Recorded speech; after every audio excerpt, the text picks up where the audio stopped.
Hi, it's Aboard1975 and welcome to Elite Dangerous on the Xbox One. Today I've got a 1v1, this is me versus Super Blaze of Rain. This was recorded on the party night that I went to celebrate Rain's 1 year anniversary. You know, they've only been going a year. It seems like they've been parked in Deathia for like forever. But this was a fun 1v1 and it happened to be a 1v1 in my beam de lance, my Thermal Conduit beam de lance, which as of yesterday the 9th of December, I don't know if it's still viable. This could well be the last fight that I ever have in this ship, because I honestly don't know what the effect of the update is yet, and I don't think many people know fully what the extent of the update is yet. So there'll be a lot of PvPers giving a lot of opinions. I'd love to know what you guys think. What's happened? What's going on? Is Thermal Conduit still viable? Does it still work? As long as the lights are bright, I probably will still use it, even if it's less effective. But I would love to know how less effective it's become, and things like that. So there's going to be a period of adjustment and a period of testing. Also the fact that, of course, Fdev managed to somehow mess up the update, so you can't go into outfitting without crashing the game, which is wonderful. Some outfitting's working, but some outfitting's just crashing the game. If you try and do outfitting on your carrier, boom, the game crashes.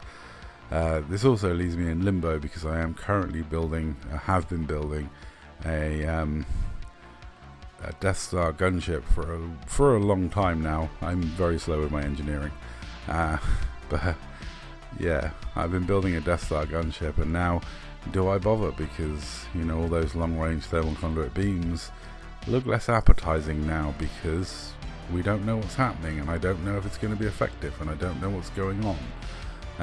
So yeah, if you have been doing any testing with this, if you know of any groups doing any testing with this, please let me know in the comments down below what your findings are. How has the changes to Thermal Conduit affected Thermal Conduit going forward? It's a bit of an odd one because I think Thermal Conduit changes were brought in because of the Plasmax being so strong. I think lesser so for the beams, but I'm presuming they've both been nerfed. I honestly don't know, I haven't looked that deeply into it. I'm just aware that this came out yesterday, and I'm at this point I haven't had a chance to find out what's going on and what the changes are. It'd be interesting, and yeah, it's one of those. I personally thought the meta did need changing. I did think that Thermal Conduit PAs, one of the main problems with Thermal Conduit PAs is they were very, very, very strong.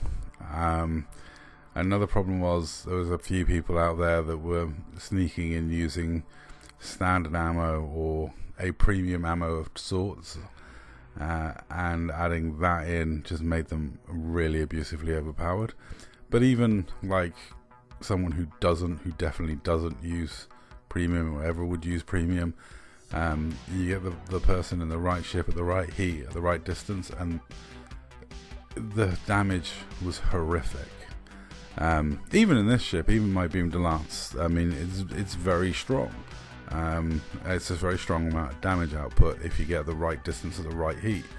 Yeah, but obviously with it being efficient beams, you want to be within like 800 meters, and as you can see, the distro with the three gimbal beams anyway struggles a little bit more. It was actually, this ship was designed by Rebuy to be used with fixed beams, and the fixed beams use less distro, which is something. So you know, there's disadvantages to using the gimbaled version. The Rebuy fixed beam version, if you've got the skill, is a brilliant ship. It's great for shredding shields, or it used to be. At this point, we don't know. And that's the weird thing. I honestly don't know how much of a change this has been to Thermal Conduit. I'll soon know if it's been a big change or not, depending on how many FDLs I see with Thermal Conduit Plasmax on anymore, or if we see FDLs with different effects, or maybe we see a return to multi-cannons and railguns. I hope not, because multi-cannons and railgun builds just shred me.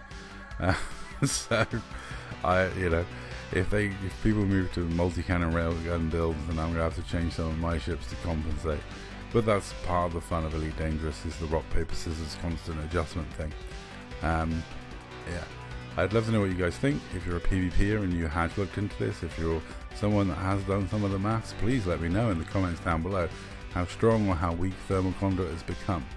Like I say, as long as I'm giving a good light show, I'm always happy to rock out in the Beam de Lance because it's such a fun ship to use. It's very silly. It's not powerful or overpowered, I don't think. Well, if it is overpowered, you know, I must really suck because I do okay in it. I win some, I lose some. I always have a lot of fun in it. The way I fly it is different to how a good pilot would, but it works for me. Anyway, that's all for this video. Thank you very much for watching. GG to Super Blaze. It was a good 1v1, even though I did get trolled. But, you know, it was all good fun. I'll catch you in the next one.